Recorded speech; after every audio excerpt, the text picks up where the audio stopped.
Exercice. Dans le cadre des préparatifs de votre prochain devoir de niveau, un membre de ton groupe d'études vous propose un exercice qu'il a découvert dans un livre de physique. Il s'agit, dans cet exercice, d'analyser le mouvement des ions strontium 88 Sr2+, dans les champs électriques et champs magnétiques uniformes d'un spectromètre de masse. Voir figure ci-dessous. Ces ions de masse M égale à 88 U, qui est unité atomique, sortent d'une chambre d'ionisation en O1 avec une vitesse négligeable.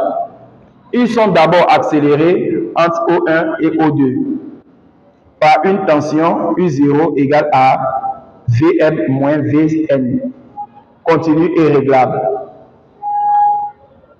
établi entre deux plaques M et N verticales et parallèles. Ils entrent ensuite dans la zone 2. Dans cette zone 2, règne dans un premier temps un champ magnétique uniforme B, perpendiculaire au plan de la figure. Les ions sont alors déviés de O vers S, puis sont recueillis dans un collecteur C1, après avoir décrit un arc de cercle OS, de centre I et de rayon grand R égale à IO qui est égal à IS. Dans un second temps, la valeur du champ magnétique B est maintenue et la tension U0 est fixée à U0 égale à 13 657,05 volts. À l'aide d'une tension positive, U égale à Vp2 moins Vp1. On crée dans la zone 2 un champ électrique E entre les plaques P1 et P2 distinctes de D afin de recueillir les ions strontium 88 Sr2+ dans le collecteur C2. Dans tout l'exercice, on néglige le poids des ions.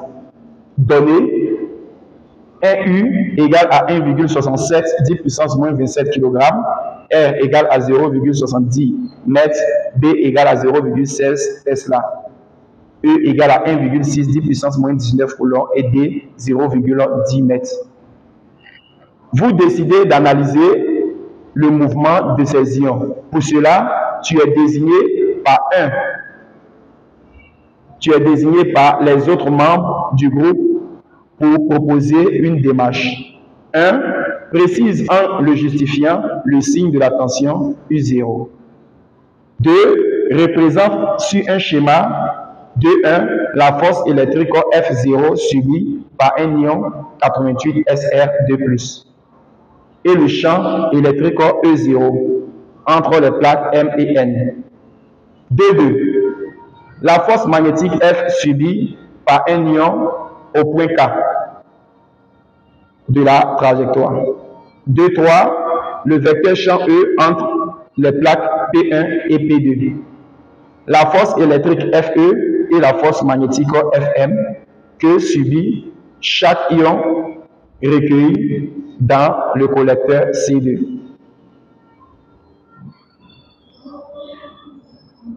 Exprime en 3.1 pour un ion 88 Sr2+, la vitesse V02 au point O2 en fonction de E, U et grand U0. 3.2 pour un ion 88 Sr2+, la vitesse V02 au point O2 en fonction de la vitesse V0 au point O.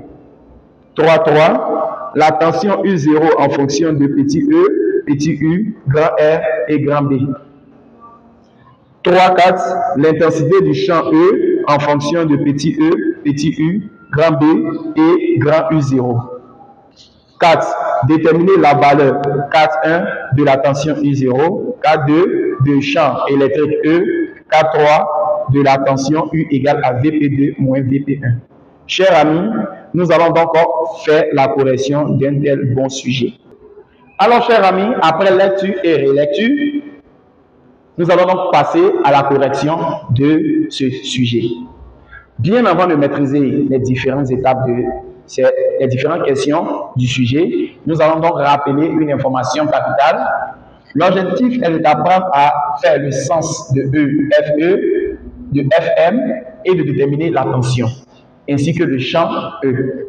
Chers amis, nous avons donc ces sujets avec des schémas qui se présentent. Alors, chers amis, après lecture et relecture, nous allons commencer à faire la correction de ce sujet. Mais bien avant de commencer la correction, il faut savoir que mon objectif est d'apprendre à montrer le sens de E, de FE, de la force magnétique, ainsi que de déterminer la tension et déterminer la valeur du champ E. Chers amis, après lecture, vous devez donc réunir le sujet. Et après la relecture du sujet, chers amis, vous allez maintenant cibler les éléments forts. Quand je parle d'éléments forts, je parle de les données du sujet. 1 unité atomique fait 1,67 10 puissance moins 27 kg.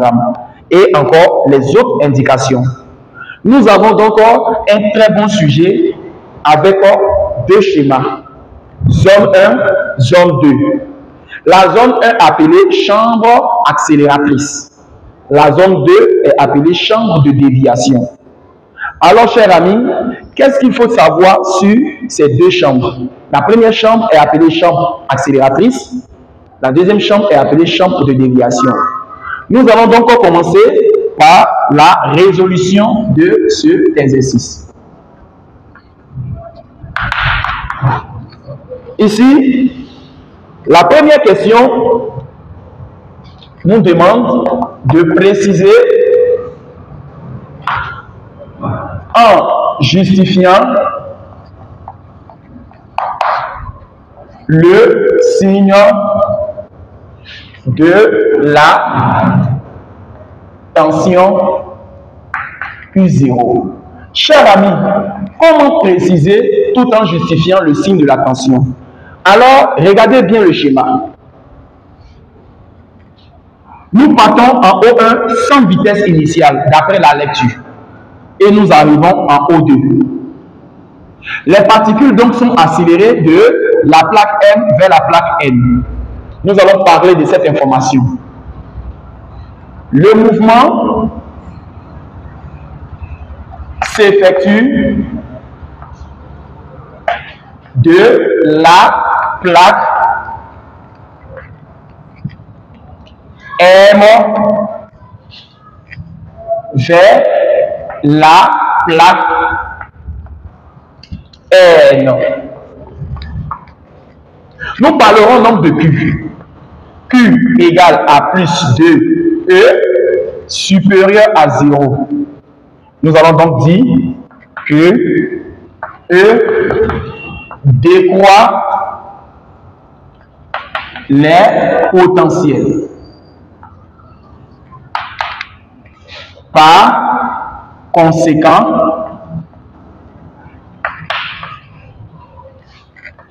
U0 qui est égal à Vm moins Vn est supérieur à 0. Du coup, Vm est supérieur à Vn. On peut en déduire que la tension U est supérieure à 0. Chers amis, suivez attentivement. Ici, les particules sont accélérées de la plaque M vers la plaque N. Ce qui sous-entend que là, nous avons donc le signe moins et là, nous avons donc les signes plus. Car il y a accélération des particules. Chers amis, nous venons donc de montrer que la tension U0 est supérieure à 0. Pourquoi Q égale à plus 2E? Car il est mentionné dans le sujet qu'on a 88 SR2+, ce qui sous-entend que la charge de Q égale à plus 2E. Chers amis, passons donc à la prochaine question. Il s'agit donc en deux de représenter et en 2.1 la force électrique qui serait notée F0 suivi par un ion 88 SR2+. Et le champ E0. Chers amis, l'on demande de représenter F0 et le champ E0. Étant donné que les particules sont accélérées de la plaque M vers la plaque N, ça sous-entend que la force électrique montre du doigt que nous partons en réalité dans la zone 2. Alors la force électrique montre la suite du sujet. La force électrique a pour but de montrer où part le sujet. Ce qui signifie que là représente la force électrique. Dans notre cas là, on l'appellera donc F0. Une fois que nous avons représenté la force électrique, nous allons donc regarder la charge de Q. Q étant positive, ça sous-entend que E et FE sont de même sens.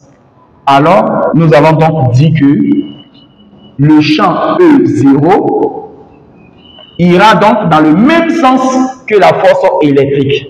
Pourquoi? Car on a dit que si Q est supérieur à 0, E et FE sont de même sens. Pourquoi? Car Q est supérieur à 0.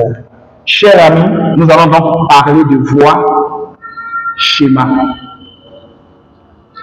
Alors, les forces sont représentées sur le schéma, le champ électrique et la force électrique, car il y a accélération des particules.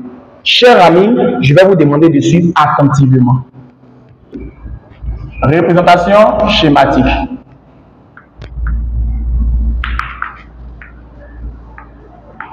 Alors, chers amis, la partie concernée, nous allons donc matérialiser en termes de schéma.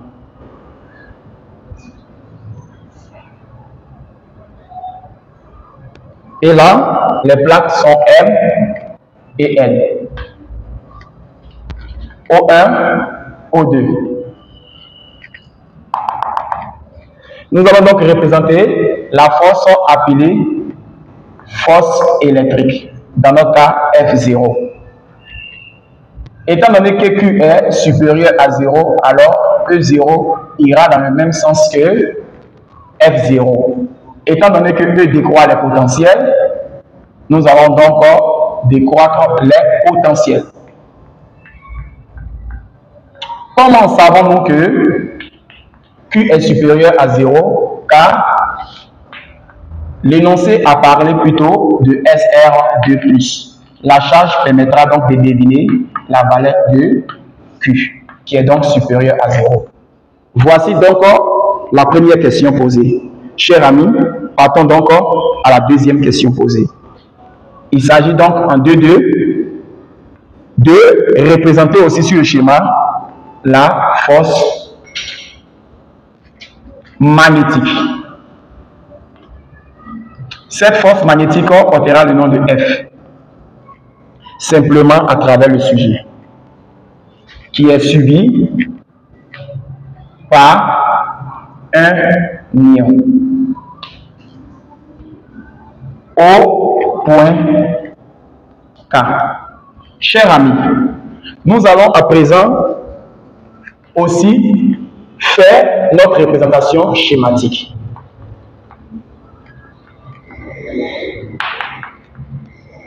Et là, tout simplement, refaire le schéma donné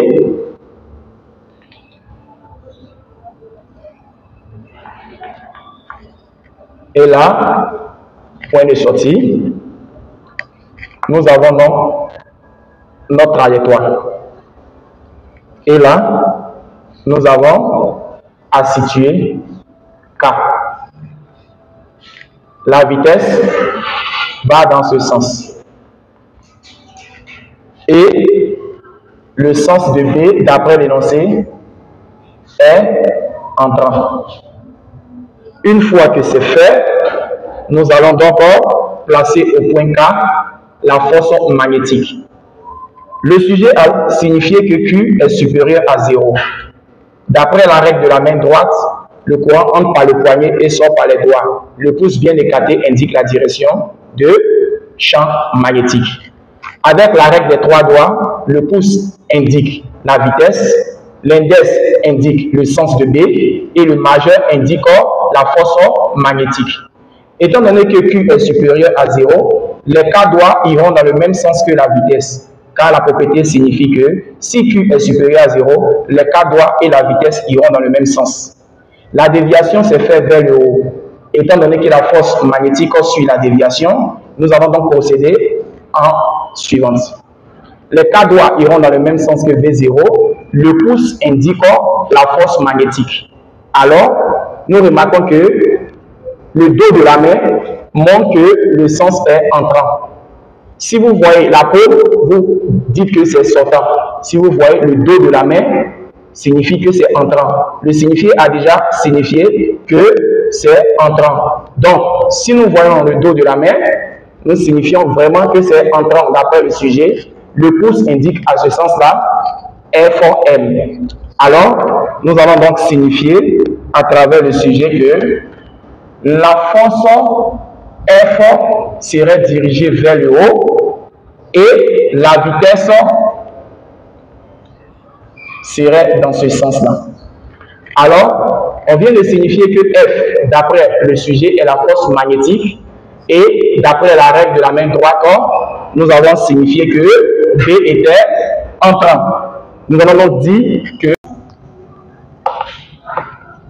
indique Q et V.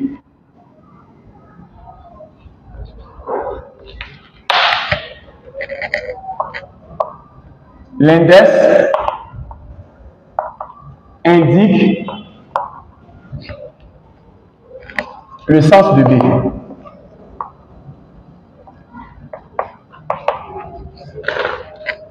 Le majeur indique F. Dans notre cas là, il s'agit donc de la force magnétique.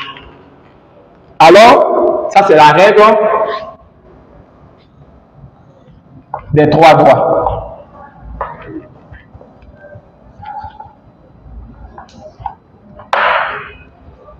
Alors, chers amis, nous venons de montrer le sens de F à partir du point K. F est orthogonal. F est gonal à Q et V. Chers amis, nous allons donc répondre à la prochaine question qui est 2,3. Le vecteur champ E entre P1 et P2. La force électrique Fe, la force magnétique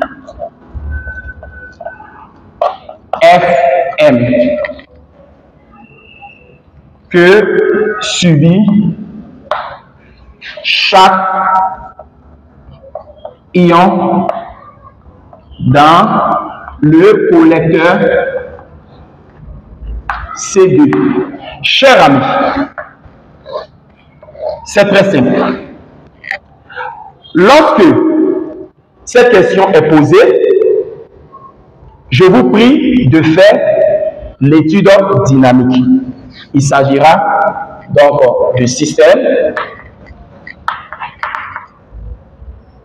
l'ion 80 88 SR. 2 plus. Référentiel. Terrestre. Supposé. Galiléen. Alors, bilan des forces. Bilan des forces. Ici, nous avons donc, étant donné que le sujet a suggéré que le poids est négligeable, nous avons donc ici la force électrique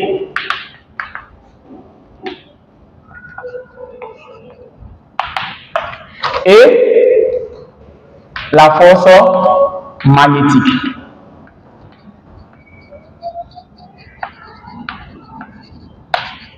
Alors, nous avons donc le collecteur C2.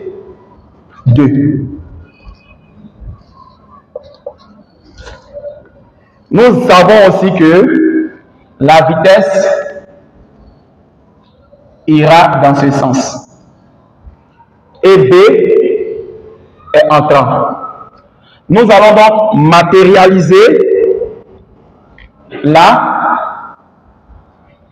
étant donné que B est entrant, matérialiser là la force électrique et la force magnétique. Q est supérieur à 0. La déviation a eu lieu vers le haut. La force F M serait dirigée vers la déviation. Du coup, la force magnétique est toujours opposée à la force électrique. Alors, nous aurons là la force électrique pour avoir une condition d'équilibre. Sachez que la force magnétique et la force électrique sont toujours opposées pour avoir une condition d'équilibre.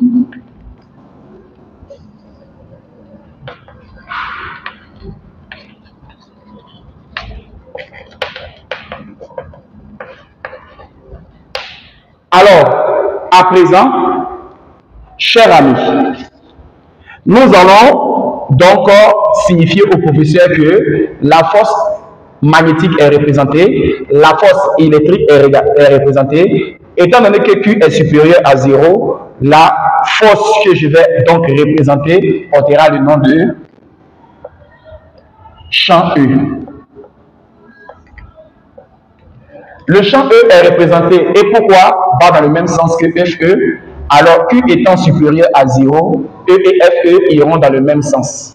Alors, cher ami, je viens de te représenter la force électrique, la force magnétique et le champ électrique. Cher ami, nous allons passer à la prochaine question qui nous demande d'exprimer en 3-1 la vitesse. 3 S primant 3-1 pour un ion SR2 plus 88, la vitesse VO2 au point O2 en fonction de petit e, petit u et grand U0. Chers amis, pour déterminer une vitesse, il est impératif d'utiliser le théorème de l'énergie cinétique entre O1 et O2. Suivez attentivement. Alors, chers amis, pour déterminer une vitesse, il est impératif d'utiliser le théorème de l'énergie cinétique. Alors, nous allons donc dire, appliquons le théorème de l'énergie cinétique entre le point de départ appelé O1 et O2. Chers amis, la propriété nous dit que la variation de l'énergie cinétique entre O1 vers O2 égale à somme algébrique des travaux des forces extérieures appliquées à ce solide entre O1 vers O2.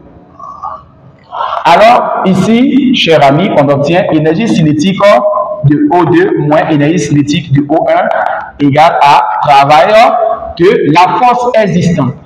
La force existante entre la chambre d'accélération, on a la force électrique uniquement. Et pourquoi? Il s'agit donc ici de la zone 1.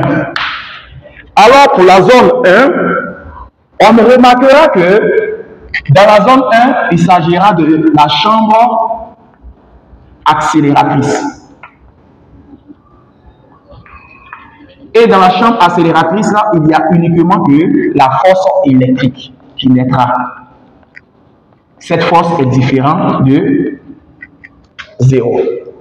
On aura donc ici 1 demi de M V02 au carré moins V01 au carré égale donc à Q multiplié par la tension U0. Entre M et N naît une tension appelée U0. Le sujet a signifié que les particules sont accélérées à partir de O1 sans vitesse initiale, ce qui signifie que vitesse O1 est égale à 0. Pourquoi? Parce que les particules sont accélérées sans vitesse initiale.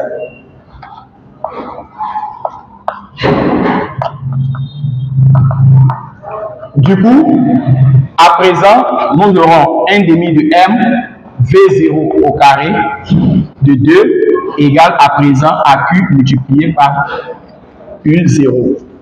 Une fois que c'est fait, on aura M V02 au carré égale à 2 fois la charge fois la tension. Or, Q égale à plus 2E. Pourquoi? Parce que SR a une charge de plus, ce qui signifie que Q égale à 2E. On aura à présent MV0 au carré qui est égal à 2 facteurs de 2E multiplié par U0. Nous aurons donc MV0 2 au carré égale à 4E U0. Du coup, V0 au carré 2 égale à 4E U0 sur M. On aura V0 2 égale à la racine de 4E U0 sur M. Sachant que la masse est égale à la masse atomique multipliée par l'unité atomique, on aura 88 multiplié par U. Donc, on aura par la suite V02 égale à 4E U0 sur 88 petit U. Chers amis, retenez bien cette formule-là. Si vous avez un corps que vous ne connaissez pas, et là, vous avez A, pour trouver la masse, on a M qui va se présenter sous la forme de A multiplié par l'unité atomique. Alors, chers amis, étant donné que l'on a demandé de déterminer si nous avons les valeurs, nous pouvons donc effectuer le calcul. Nous allons regarder par la suite. L'on ne nous demande pas de calculer, mais étant donné que nous avons les valeurs, nous allons effectuer le calcul en application numérique. V02 serait donc égal à 4 fois E qui est égal à 1,6 10 puissance moins 19 multiplié par la tension qui est égale à 13 657,05, le tout divisé par 88 fois 1 unité atomique fait 1,6 1,67 10 puissance moins 27 kg. Alors, V02, à l'aide de la calculatrice que nous finissons, nous allons donc mettre par seconde. Nous allons effectuer donc le calcul. Alors, on aura 2, 4, 3, 8, 7, 5,8.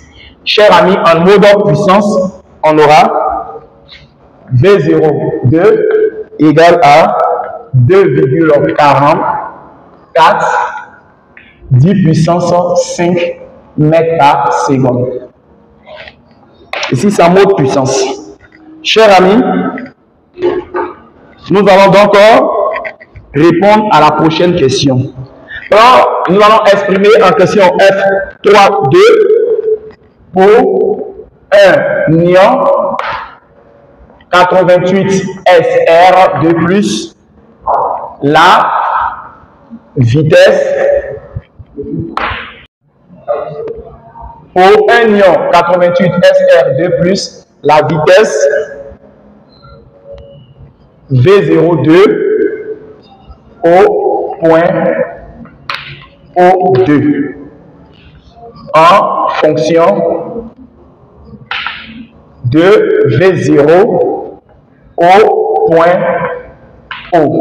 Chers amis, lorsque nous avons dans un premier temps O1 et dans un second temps O2, nous partons donc à un nouveau point appelé O. Ici, qu'est-ce que vous constatez? Que la trajectoire est une droite. Donc, qu'est-ce que nous pouvons donc dire?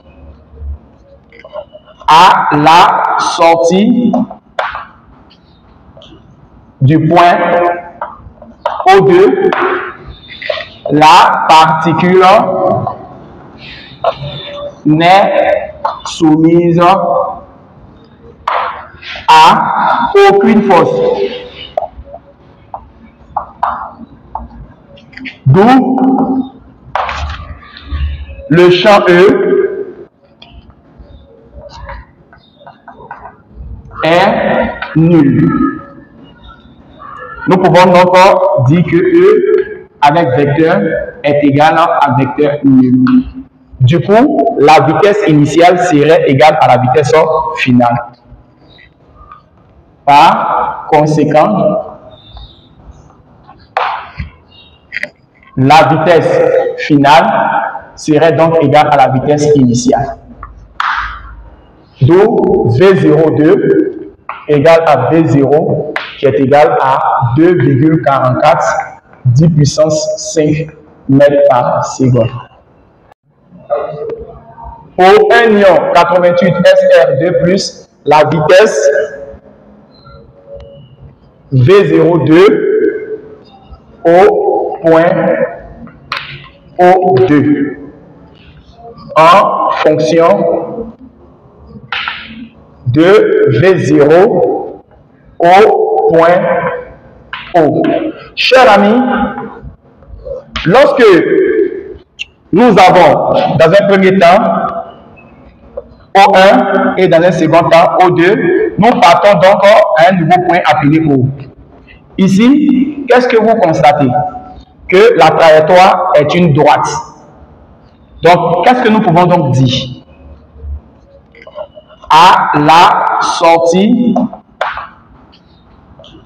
du point O2, la particule n'est soumise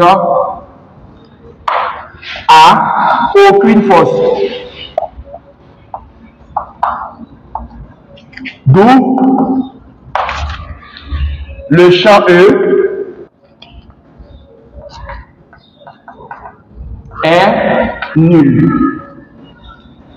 Nous pouvons donc dire que E avec vecteur est égal à vecteur nul.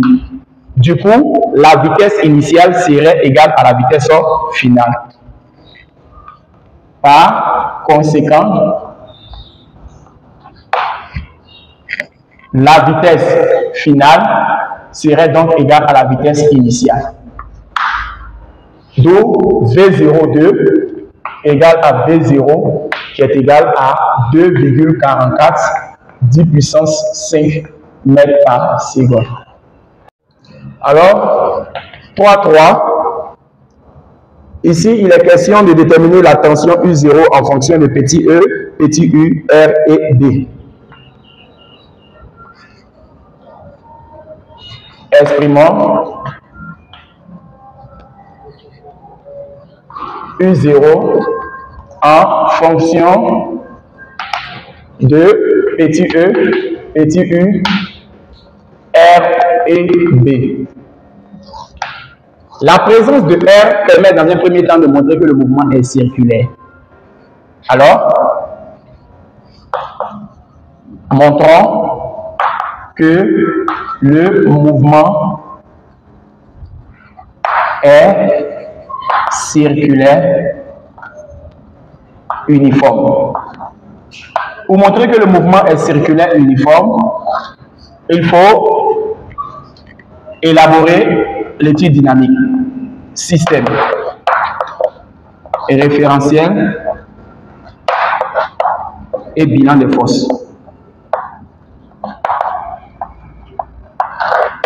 Le système, il s'agit des lions 88 SR2+. Ici, nous allons prendre laboratoire, supposé galiléen. Comme bilan des forces, nous parlerons donc de la force magnétique.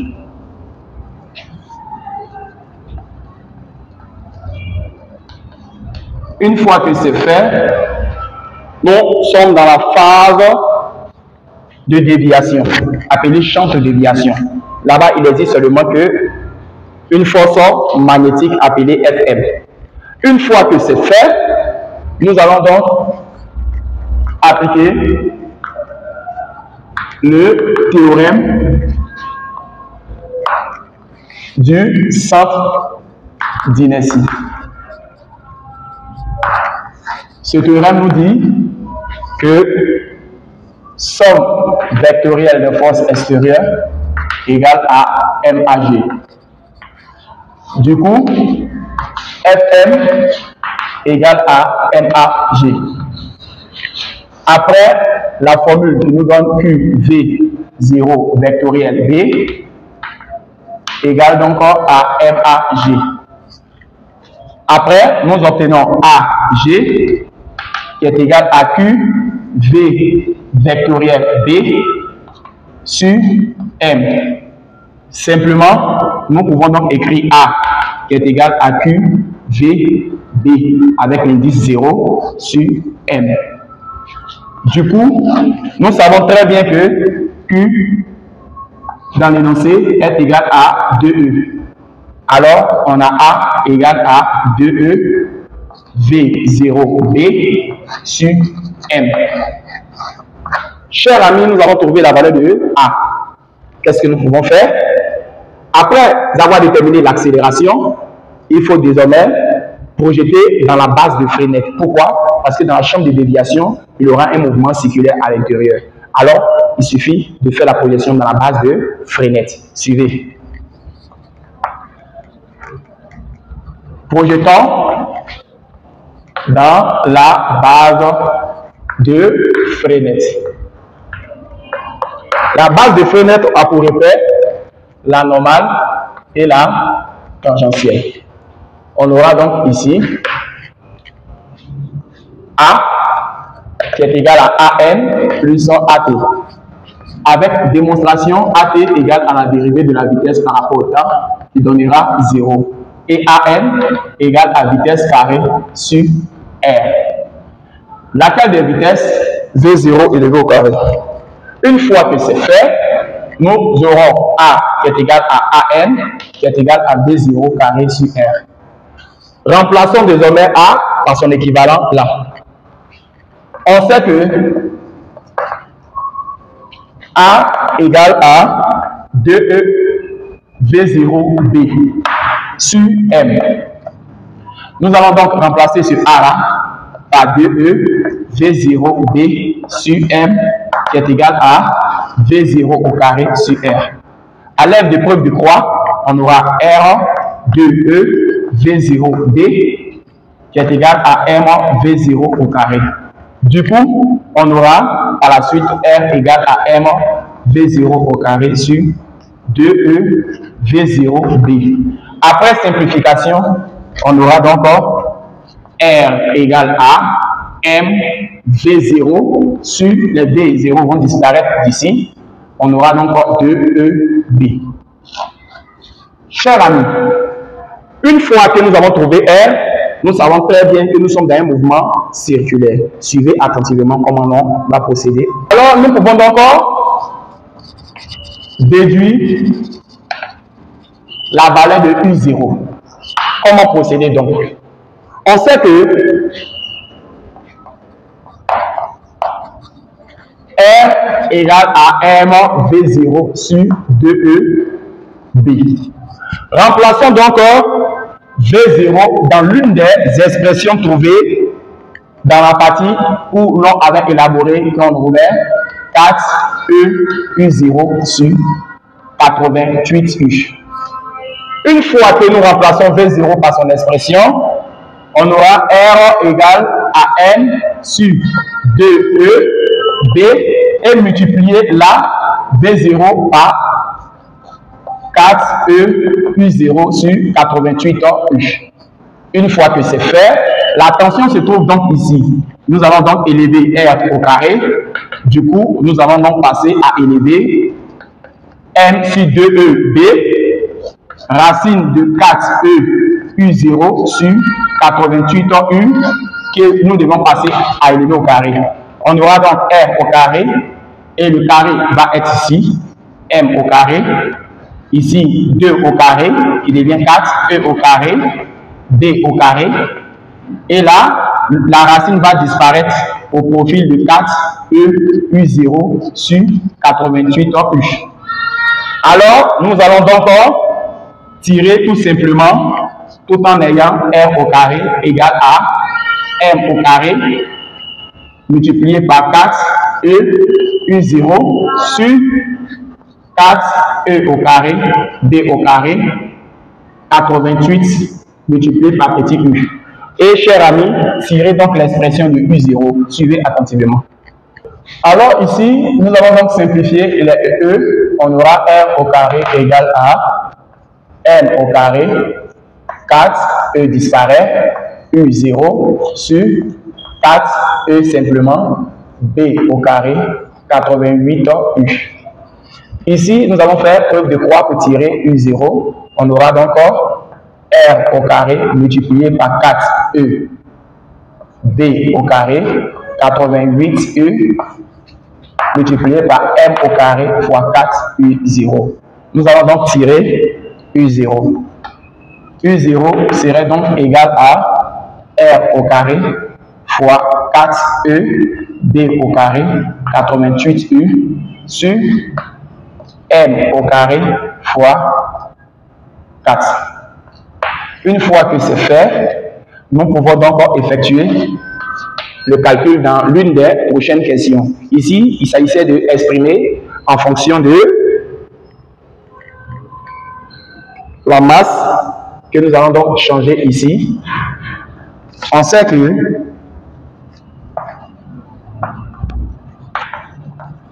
la masse égale donc à 88 multiplié par U.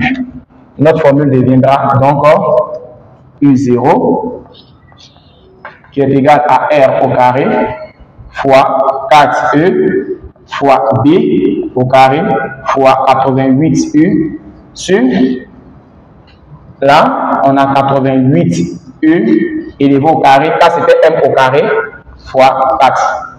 Chers amis, nous pouvons donc écrire U0 et en simplifiant, on aura donc R au carré fois 4EB au carré sur, tout simplement, on a simplifié 88U ici, on aura donc 88U multiplié par 4. Nous venons donc d'exprimer U0 en fonction de grand R, de petit u, de B et de E. Ici, on aura R au carré fois 4E, B au carré, 352 à présent multiplié par petit u. Chers amis, passons donc à déterminer la question 3, 4. L'intensité, déterminons l'intensité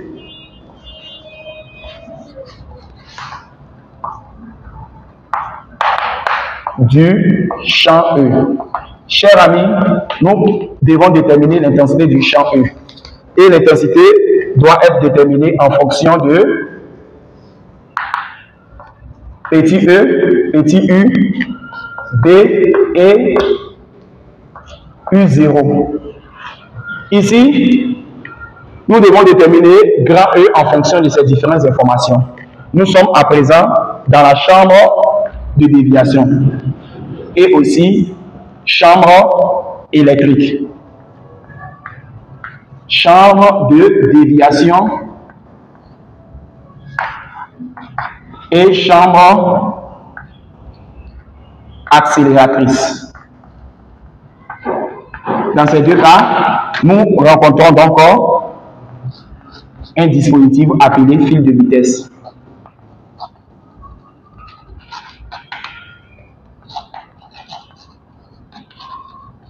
Alors, le dispositif appelé fil de vitesse a pour intérêt d'associer le champ E à la force magnétique. Chers amis, nous allons donc faire le système. L'ion SR2+. Référentiel. Laboratoire. Supposé. Galiléen. Bilan des forces.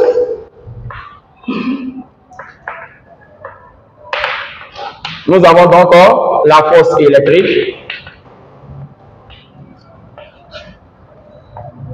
et nous avons une autre force appelée la force magnétique.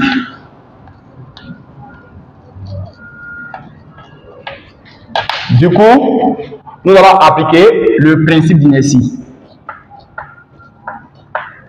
Appliquons le principe d'inertie qui nous dit que à l'équilibre, la somme vectorielle des forces extérieures égale donc à vecteur nul. Quelles sont les forces?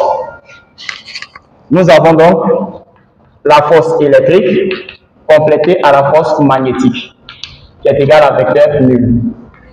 Nous allons donc écrire. Alors ici, on aura FE qui est égal à moins FM. Du coup, FE égale à FM. Après simplification, du signe moins, les vecteurs disparaissent. On aura là Q, E qui est égal à Q, V0, B. Après simplification de Q de part et d'autre, on aura E qui est égal à V0, B. Or, V0 égale à la racine de 4E U0 sur M. À l'aide de notre démonstration, on aura 4E U0 sur 88 U. Car la masse est égale à 88 U. On aura à présent là E qui est égal à la racine de 4E U0 sur 88 U multiplié par B. Du coup, E serait donc égal à B, racine carrée de 4E U0 sur 88 U. Chers amis, nous venons d'exprimer aussi E en fonction de B, petit e, U0 et aussi 88 qu'on a mis à l'intérieur. Chers amis, à présent, il suffit simplement de calculer les valeurs des différentes applications que nous avons donc utilisées. En 4, on me demande de déterminer la valeur. Et en 4.1, il s'agit de la tension. U0. Alors, on remarque que U0 est égal à R au carré fois 4 fois E fois B au carré sur 352 U. Alors, nous allons donc faire l'application numérique, tout en remplaçant chaque terme par sa valeur. R, d'après le sujet, R est égal à 0,70. Nous devons donc élever au carré, multiplier par 4 fois E, qui est égal à 1,6 10 puissance moins 19, multiplié par B, B égale à 0,16 Tesla, qui doit être élevé au carré, divisé par 352, multiplié par 1 unité atomique qui fait 1,67 10 puissance moins 27. Chers amis, nous allons donc utiliser la calculatrice et mettre la tension en volts. Alors ici, lors du calcul, nous trouvons comme tension 13 657,049. Alors, nous allons passer au calcul de E. Nous allons donc mettre la question 4.2. On nous demande aussi de faire l'application numérique du champ électrostatique. Il s'agit de calculer E. On sait que E égale à B racine de 4E U0 sur 88 U. Nous allons donc faire l'application numérique. En application numérique, nous allons donc avoir B, d'après l'énoncé, 0,16 multiplié par la racine de 4 fois 1,6, 10 puissance moins 19, multiplié par la tension. La tension dans le sujet est égale à 13 657,05 sur 88 fois 1 unité atomique qui fait 1,67 10 puissance moins 27. Alors, nous allons donc effectuer le calcul et mettre E en volts par mètre, l'unité légale. Suivez le calcul. Alors, à l'aide de la calculatrice, nous trouvons 39 864,57. Chers amis, nous allons terminer en beauté tout en répondant à la dernière question. Il s'agit donc en 4.3 de déterminer la tension Q qui est égale à VP2 moins VP1. Chers amis, ici, on sait que une formule lie la tension au champ électrique. E égale à U sur D. Dans ce cas-là, on aura E égale à VP2 moins VP1 sur D. Alors, on en déduit que E égale donc à la tension recherchée U sur D. Nous allons donc remplacer, chers amis, grâce à cette écriture-là, nous allons faire preuve de quoi pour tirer la valeur de la tension. Alors, U était égal à VP2 moins VP1. On aura donc U qui serait donc égal à VP2 moins VP1 qui doit être égal à E multiplié par le temps, la distance. Dans ce cas-là, on obtient donc U qui est égal à VP2 moins VP1 qui est égal à E fois D. On connaît donc la valeur de E. On va donc dire que U qui est égal à VP2 moins VP1 est égal à E trouvé. 39, 8, 6, 4, 5, 7 multiplié par la distance du sujet qui est égale à 0,10. Alors, nous allons trouver U à l'aide de la calculatrice et nous allons mettre la calculatrice. Ici, on aura donc 39 864,57 multiplié par 0,10 qui est la distance du sujet, ce qui nous donnera 39 et 86,45 et 7 volts. Chers amis, nous sommes à la fin de notre sujet. J'avais pour but de vous apprendre à rédiger concrètement un exercice de force de Lorentz. Sur ce, je vous dis au revoir pour une nouvelle vidéo.